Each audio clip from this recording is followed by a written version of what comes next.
Hello and welcome back to the channel, and welcome to my farewell review of my KTM Super Duke GT. Yeah, so today is a strange day because after 3.5 years and nearly 15,000 miles, I'm saying farewell to this amazing bike, the KTM 1290 GT.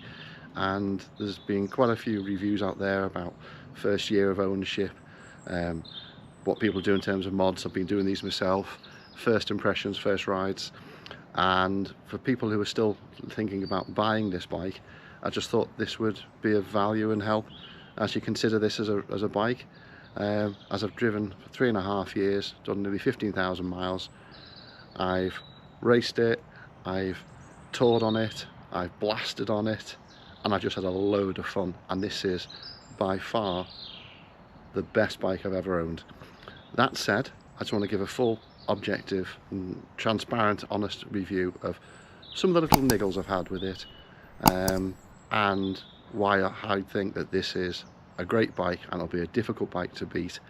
That said, for the people who have been watching the channel, there's another bike on the way, and I'll reveal that in the next video. Anyway, let me just walk you through the mods that I've done so far, and then we'll get into the review. Okay, so here we are. It's the KTM 1290 in white and orange. This has got the 1301 engine, V-twin, 170 brake horsepower, 144 newtons of torque.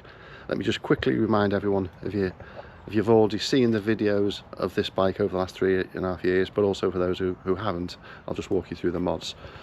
So first, I put the Power Parts heated seat. That actually is one of my little gripes, but we'll talk about that in a bit. I put the anodized caps on the reservoirs. I put the Garmin GPS KTM Power Parts brace on that I attach my Garmin to. I put the Power Parts tinted screen. I put the Road Lock security device, which is great. I'm actually letting that go with the bike. Look, it's not a good product, but just that I don't really use it that often. I've done the silencer exchange, so I've got the Austin Racing 300mm can, left the cat on. I put some decals over it. I've put the R&G tail tidy. I've recently put a new chain and sprocket on, and what I've done actually, I've actually knocked the tooth down by 1 to the standard OEM tooth configuration on the front sprocket. I'll talk about that in a bit.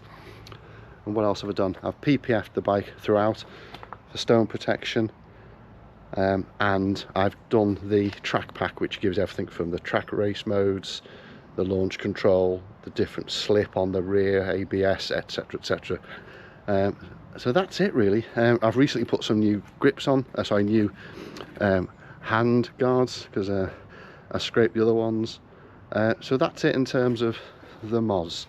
Just let me get into now, and I'll share with you the my niggles, but also the things that I've really enjoyed and value about this bike. Okay, let's start with the little niggles. Number one, the cruise control. Cruise control works perfectly. Only little niggle with this bike, maybe compared to more modern bikes that actually have just recently been launched, such as the Multistradas, Ducatis and other bikes, where you can actually change gear without cancelling the cruise control. That's something which I found a little niggly, especially on the long tours when we've been doing some big mileage on motorways and that type of stuff. So first little niggle, and that's it. And these are only niggles, by the way. Niggle number two, the heated seat. Not very good at all. It's warm, don't get me wrong, it takes a long time however to heat up, and not very hot. Grips are brilliant, so that's really good. The other gripe, number three, is with the original OEM exhaust. I think it was ugly, it was heavy, didn't sound very good, so that was one of the first mods I did on this bike. Niggle number four, I suppose the suspension. It's semi-automatic on the front, you can preload it on the back, but to change the preload on the back, you've actually got to get off the bike, have the engine running, and then change it from rider, rider plus luggage, rider plus pillion, rider plus pillion and luggage. You shouldn't have to get off the bike, keep the engine running in order to change the preload, I think. If you do it on this bike, be very, very careful, as it will actually throw up an error and you have to go to the dealer to get it adjusted and corrected. So they're, I suppose, the key niggles. The preload is, I suppose, a key one for me. A lot of people have actually said that they've actually tried to change the preload whilst on the bike and they have to go to the dealer to get it changed. So something to look out for. Right, so let's get on to what I love about this bike. It's got to be, number one, the engine. This LC8 1301cc V-twin is brilliant. It is amazing. It is ballsy. It's got character, and you can be hooning this around the countryside, motorways, autobahns in Germany, and still get in the high 40s and low 50s miles per gallon whilst giving it some welly as well. But that engine is great. It's got loads of character, loads of pull from the get-go. Really, really good. A little vibey at times, a little bit agricultural, but to be honest with you, it's got so much character.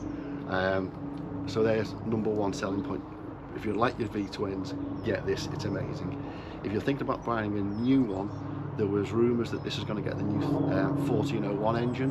From what I've heard, there's a risk that might only go into the SMT bike, and there's sky shots or spy shots around the GT potentially having this.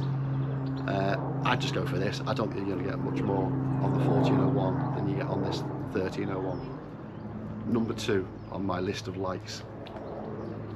Aesthetically, I think this bike is really, really good. It's a bit Marmite. Some people like it, some people don't. I think it looks great. I think it looks aggressive. I think the haunches at the front make it look muscular. Yes, it's got a bit of a hornet look about it, but I think the colour scheme, the body shape, everything about the aesthetics of this bike, I think is brilliant. Absolutely brilliant. Number three, and this is a major one, it's the versatility of this bike. I have done, I think in the 15,000 miles I've done, I must say that half of that has been done on trips around Europe, through mountain passes in Austria, Switzerland, Italy, Germany.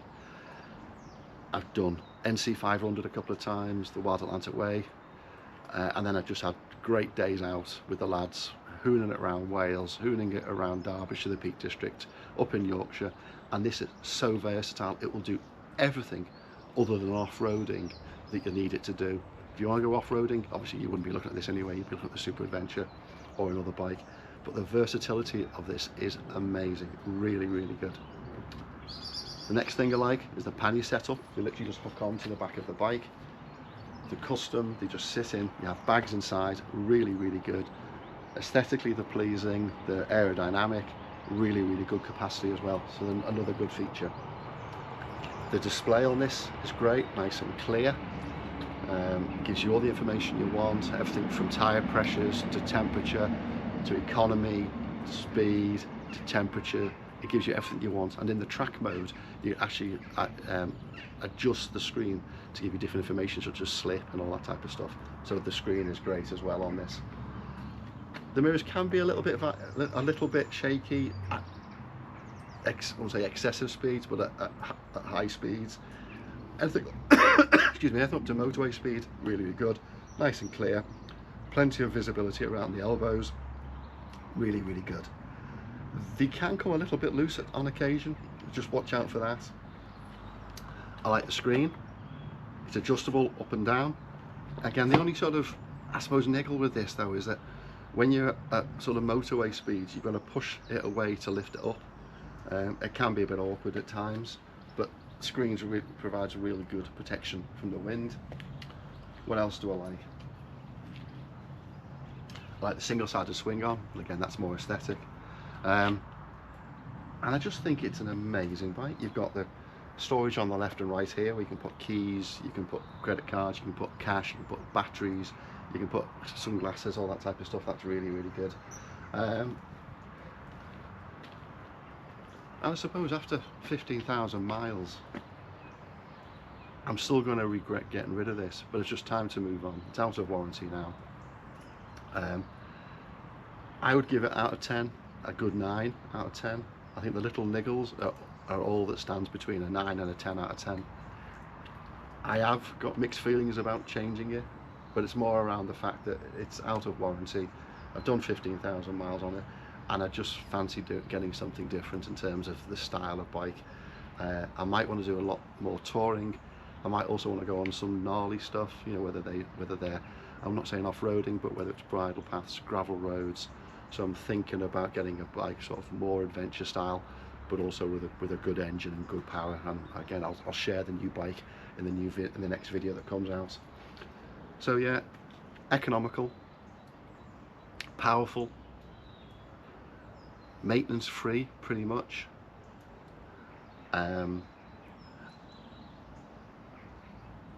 I've adjusted the front sprocket on this to address what was, when I first bought the bike, a bit of a niggle. It was a bit lumpy when you're getting into 6th gear. Anything below sort of 60 mile an hour, 50-60 mile an hour. So again, going down that one tooth on the front sprocket has cured that. So this is brilliant now. Really, really good. Really at ease with pulling away at relatively low speeds in higher gears.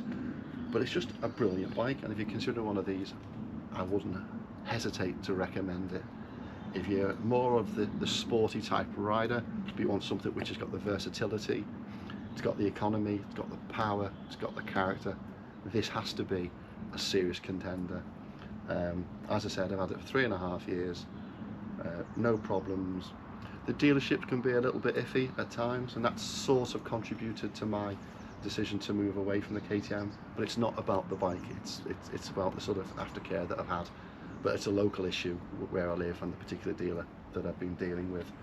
So yeah, hopefully that's been of help and of interest if you're considering one of these. I thought it'd be useful just to put this video on after the 3.5 years and the 15,000 miles. It's a good bike, a really good bike. And when you get on this thing, you turn it over, the smiles just come on. Which reminds me, before I get rid, let's just do one last cold start and just give you guys an idea about what this thing sounds like. Hope you've enjoyed the video, hope it's been of use if you're considering going for one of these. And if you're not considering going for one of these, hopefully you've found it a good use of a few minutes of your time. Thanks for supporting the channel, and speak to you soon with my next video when I'll be sharing with you my new bike. Speak to you soon. Take care, guys. Here goes.